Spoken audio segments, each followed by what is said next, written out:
नमस्कार दोस्तों, बहुत बहुत स्वागत है आपका सारांश आईसीएस के इस यूट्यूब प्लेटफॉर्म पर।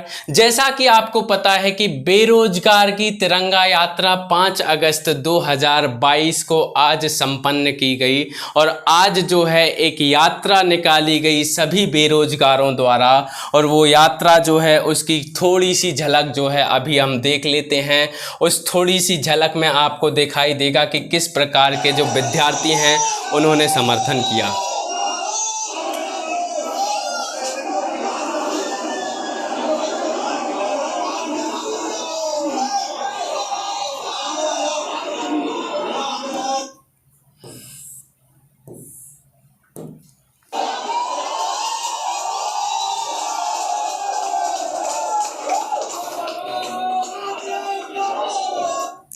तो आइए सबसे पहले समझते हैं कि बेरोजगारों की तिरंगा यात्रा क्या है, ये क्यों आयोजित की गई 5 अगस्त 2022 को, किस प्रकार से इसका बेस तैयार हुआ और किस प्रकार का इसमें जो है रिजल्ट आपका निकला।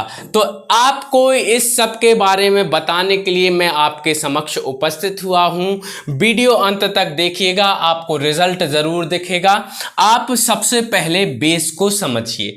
आपको मैं बेस उठा रहा हूं 25 जुलाई 2022 से। कब से उठा रहा हूं? 25 जुलाई 2022 से। हुआ क्या था दोस्तों, 25 जुलाई 2022 को एक सुनवाई थी कहां पर? हाई कोर्ट में, जबलपुर हाई कोर्ट में। तो कहां पर सुनवाई थी? जबलपुर हाई कोर्ट में सुनवाई थी। और जबलपुर हाई कोर्ट में सुनवाई किस केस की थी?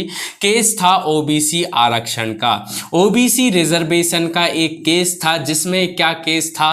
केस ये था कि भैया ओबीसी रिजर्वेशन से संबंधित कितनी याचिकाएं, 64 याचिकाएं जो हैं लगी हुई हैं। और ये जो याचिकाएं हैं वो कहती हैं कि भैया आप जो ओबीसी का 27% आरक्षण दे रहे हो, कौन? सरकार या फिर आपका जो आयोग है वो ओबीसी का अगर 27% आरक्षण दे रहा है तो ये बिल्कुल गलत है। इसके स्थान पर आपको 14% आरक्षण देना चाहिए। तो इससे संबंधित याचिकाएं कितनी हैं? 64 हैं। और इन्हीं याचिकाओं पर सुनवाई करने के लिए ओबीसी आरक्षण केस जो है चल रहा है। और यह हाई कोर्ट में इसकी 25 जुलाई 2022 को सुनवाई थी। अब 25 जुलाई 2022 को जब इसकी सुनवाई थी, उस दिन हुआ क्या? हुआ ये 25 जुलाई 2022 को, देखो आप सबको भी पता है कि ओबीसी आरक्षण का केस उलझ चुका है 27 और 14 के बीच में। तो 27 और 14 का ही मामला है। तो 25 जुलाई 2022 को आपके हाथ में थमा दिया गया एक पर्चा ये था। और पर्चे में ये बोला गया, ये किसने पर्चा दिया आपको? In the high court of Madhya Pradesh at Jabalpur. तो मध्य प्रदेश के जबलपुर हाई कोर्ट द्वारा जो है आपके हाथ में एक पर्चा दिया गया। ठीक है। अब ये पर्चा जो है, या फिर आप इसको जो भी बोल दो, क्या बोल दो, निर्णय बोल दो या फिर नोटिस बोल दो, जो भी बोलना चाहो, ये 25/7/2022 का आपका जो पर्चा है वो है। अब इसमें आपको मेन लाइन है वो पढ़नी है। पहली, the matter is pending since long awaiting final hearing but for one reason or the other reason final hearing could not start. यानी कि ये जो मैटर है वो बहुत लंबे समय से अटका हुआ है। इसकी फाइनल हियरिंग की वेट की जा रही है। और इसकी फाइनल हियरिंग जो है एक या एक से अनेक रीजन कभी आ जाते हैं, तो उनके कारण फाइनल हियरिंग स्टार्ट नहीं हो पाई है। But even today it is informed that the learned solicitor general of India could not present in due to reason beyond his control। तो ऐसा ही 25 जुलाई को हुआ। जैसे पिछले कई सालों से, मतलब 2-3 सालों से होता चला आ रहा था, वैसे ही 25 जुलाई को हुआ। और 25 जुलाई को हमारे जो सॉलिसिटर जनरल ऑफ इंडिया हैं वो उपस्थित नहीं हो पाए। किसी ना किसी कारण की वजह से जो उपस्थित नहीं हो पाए, उस वजह से क्या हुआ, ये सुनवाई जो है 25 जुलाई को नहीं हो सकती है। अब looking to the urgency of the matter and the fact that apex court by order dated 21/3/2022 has directed for expediting the hearing of this case list the case on 1 August 2022 up to be taken up at 3:30 PM। यानी कि इस case की अगली सुनवाई, क्यों 25 जुलाई को सुनवाई नहीं हो पाएगी, सॉलिसिटर जनरल मौजूद नहीं है, तो सुनवाई अब अगली डेट दी गई आपको 1 अगस्त की। कब डेट दी गई? 1 अगस्त की आपको जो है डेट दे दी गई और 1 अगस्त का आपको पर्चा थमा दिया गया 3:30 बजे का। और 3:30 बजे का आपको पर्चा थमा दिया, बोले 3:30 बजे आपकी अब सुनवाई होगी। ठीक है भैया, 27/14 का रिजर्वेशन कुछ दिन आगे और बढ़ा, लगभग 6 दिन। ठीक है, अब आगे बढ़ा, लेकिन इस पर्चे में एक इंपॉर्टेंट बात लिखी थी कि it is made clear that the no further adjournment would be granted on the next date of hearing. इसका मतलब है कि यह साफ है कि इस 1 तारीख के बाद कोई भी एडजर्नमेंट नहीं किया जाएगा, यानी कि इस 1 तारीख के बाद लगातार सुनवाई होगी, एक भी दिन का स्थगन नहीं किया जाएगा, ये ऐसा कहा गया इस वाले पर्चे में। ठीक है, तो अब भैया 1 अगस्त से आपकी उम्मीद बढ़ गई, चलो अब भैया लगातार सुनवाई होगी। अब तो क्या होगा, ओबीसी का केस सॉल्व होकर रहेगा, 27 और 14 का जो है लफड़ा वो क्या हो जाएगा, सॉल्व हो जाएगा, और अब एडजर्नमेंट नहीं होगा। ठीक है भैया, अब आपने बेसब्री से इंतजार किया 1 अगस्त का, और 1 अगस्त का टाइम आया और आपको ये जो पर्चा है वो थमा दिया गया। इस पर्चे में आपको क्या लिखा गया? इस पर्चे में आपको लिखा गया नई डेट। नई डेट थी 16 अगस्त 2022, यानी कि 1 अगस्त को क्या कहा गया था? 1 अगस्त को आपको कहा गया था कि भैया अब कोई एडजर्नमेंट नहीं होगा, एडजर्नमेंट नहीं होगा, अब क्या होगा, सुनवाई होगी लगातार और ये केस जो है वो खत्म किया जाएगा। लेकिन अब टाइम की कमी हो, उसके कारण क्या किया, 16 अगस्त को एक नई डेट आपको दे दी गई, और ये जो नई डेट है वो आपके पास आ गई। ठीक है भैया, 16 अगस्त की आपके पास डेट आ गई। अब न्यूज़पेपर में भी खबर छपी, और न्यूज़पेपर में खबर छपी कि मध्य प्रदेश में हाई कोर्ट में समय की कमी के चलते 16 अगस्त को होगी सुनवाई, यानी कि 1 अगस्त को सुनवाई नहीं हो पाई। 27% ओबीसी आरक्षण मामले में सुनवाई फिर से टल गई। अब आप जैसे युवा बेरोजगार, मेरे जैसे युवा बेरोजगार जो हैं वो इकट्ठे हुए, और एक संस्था है जिसका नाम है नेयू। क्या है ये संस्था? है जिसका नाम है नेयू। संस्था बोल दो, एनजीओ बोल दो, संघ बोल दो, जो भी बोल दो, इसका फुल फॉर्म है राष्ट्रीय शिक्षित युवा संघ, यानी कि नेशनल एजुकेटेड यूथ यूनियन।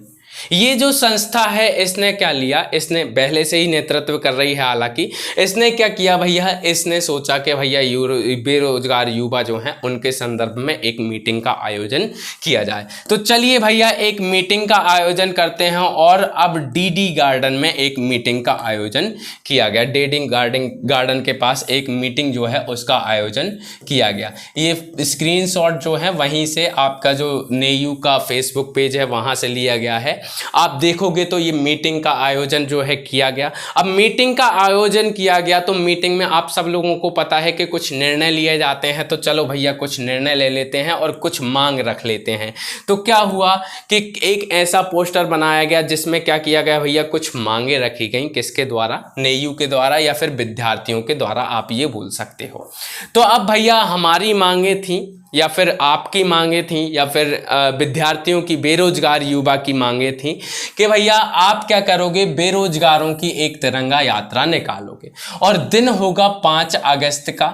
ठीक है, 5 अगस्त का दिन होगा। 2-3 तारीख को आपने डिसाइड किया कि भैया 5 अगस्त का दिन रहेगा। शुक्रवार सुबह 11 बजे आप जो है उठोगे, 11 बजे अपने अधिकारों के लिए आप जागोगे, और जाग कर 2 स्थान डिसाइड किए गए। एक स्थान डिसाइड किया गया जबलपुर और दूसरा डिसाइड किया गया इंदौर।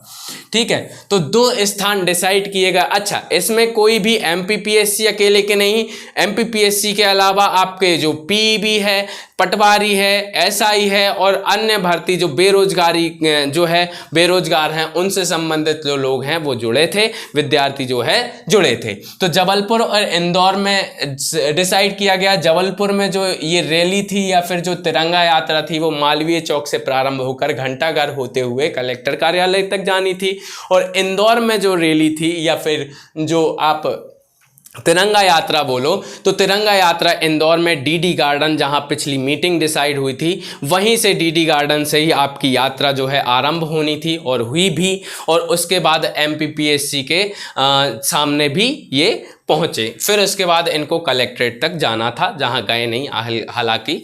ठीक है, तो अब आप देखिए एक बात कि भैया हमने डिसाइड कर लिया कि यात्रा जो है वो निकालनी है, तिरंगा यात्रा रहेगी, बेरोजगारों की तिरंगा यात्रा। और ये कैसी होगी? यात्रा का आयोजन शांतिपूर्ण और वैधानिक तरीके से किया जाएगा। कुछ मांगे होंगी, कुछ मांगे क्या क्या होंगी, जैसे एमपीपीएससी के रुके हुए रिजल्ट जल्द घोषित किए जाएं। रुके हुए रिजल्ट में आप देखोगे तो एमपीपीएससी 2019 का रिजल्ट सबसे पहले, 2019 के इंटरव्यू होना बाकी है, और इंटरव्यू होने के बाद ही रिजल्ट आएगा, और रिजल्ट आएगा तभी तो पोस्टिंग दी जाएगी।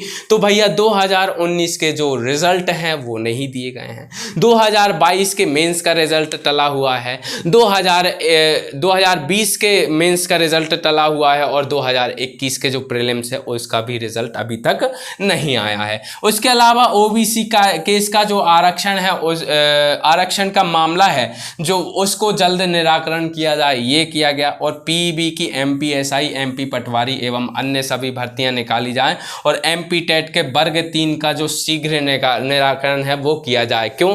क्योंकि वर्ग 3 में भी पेपर लीक जैसी समस्या या फिर आरक्षण की समस्या आ रही है, तो उसको सॉल्व करके ये जो वर्ग 3 की जो नौकरी है उसको भी भर्ती दी जाए। तो इस प्रकार की जो 4 प्रमुख मांगे हैं वो डिसाइड की गई मीटिंग में, और ये पोस्टर तैयार किया गया, कई सारे तिरंगे बनाए गए, उसके अलावा कई सारे नारे जो हैं वो निकाले गए, और उसके अलावा लोगों को प्रोत्साहित करने के लिए, बेरोजगारों को प्रोत्साहित करने के लिए नेयू के सदस्यों द्वारा या फिर अन्य विद्यार्थियों द्वारा भी क्या प्रयास किया गया? तो प्रयास ये किया गया कि भैया चलो आप लाइब्रेरी चलते हैं, कोचिंग संस्थान चलते हैं, प्रशासन के पास चलते हैं, उनसे मदद लेते हैं।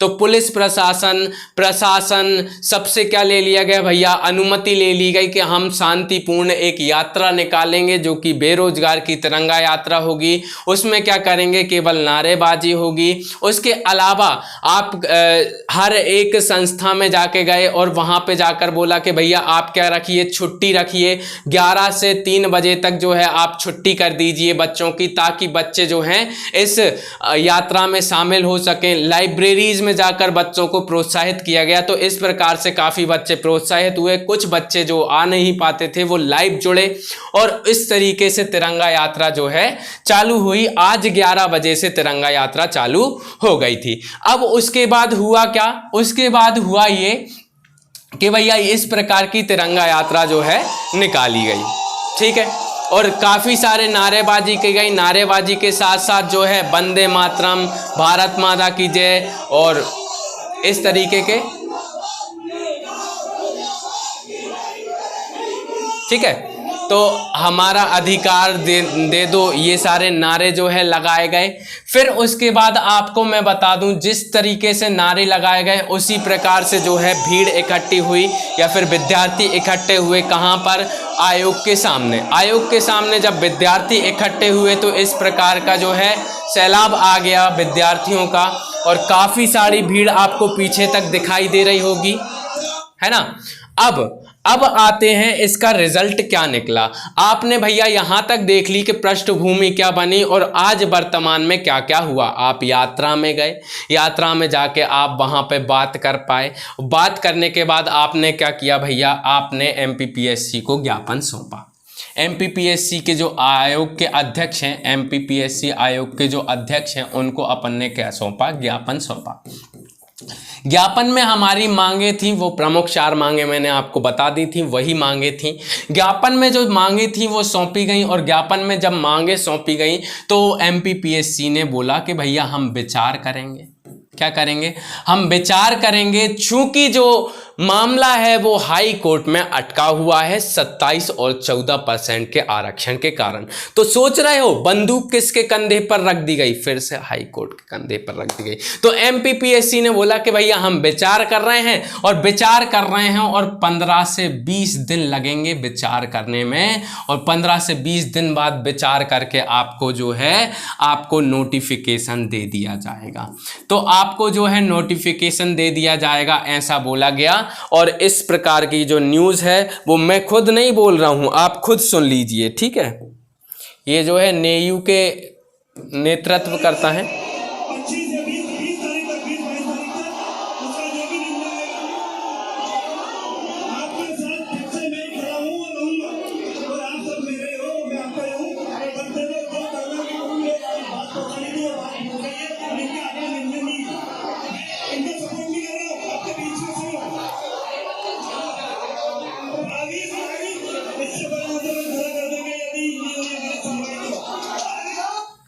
तो इस प्रकार से जो नेतृत्व करता है उनके द्वारा बोला गया कि हमने हमारी मांगे जो हैं एमपीपीएससी को सौंप दी हैं। एमपीपीएससी ने 15 से 20 दिन का वक्त दिया है, और 15 से 20 दिन यानी कि आपको 20 से 22 तारीख का जो है टाइम दिया है कि 20 से 22 तारीख अगस्त तक आपको जो है नोटिफिकेशन मिल जाएगा इन सब मांगों के संदर्भ में। यदि इन सब मांगों के संदर्भ में नोटिफिकेशन नहीं मिलता है तो लीडर के द्वारा भी बोला गया, और आप भी जानते हो कि इससे भी बड़ा आंदोलन जो है वो खड़ा करने के आप लोग पक्ष में होंगे।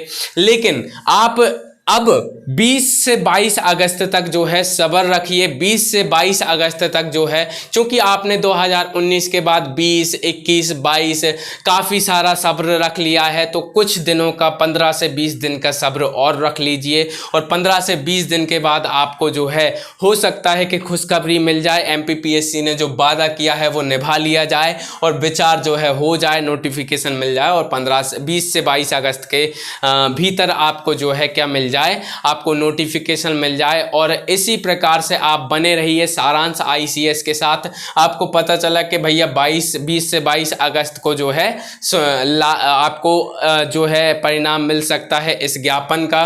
उसके अलावा आपको पूरी पृष्ठभूमि मैंने बता दी, पूरा का पूरा जो है आपको समझा दिया है, ठीक है। चलिए।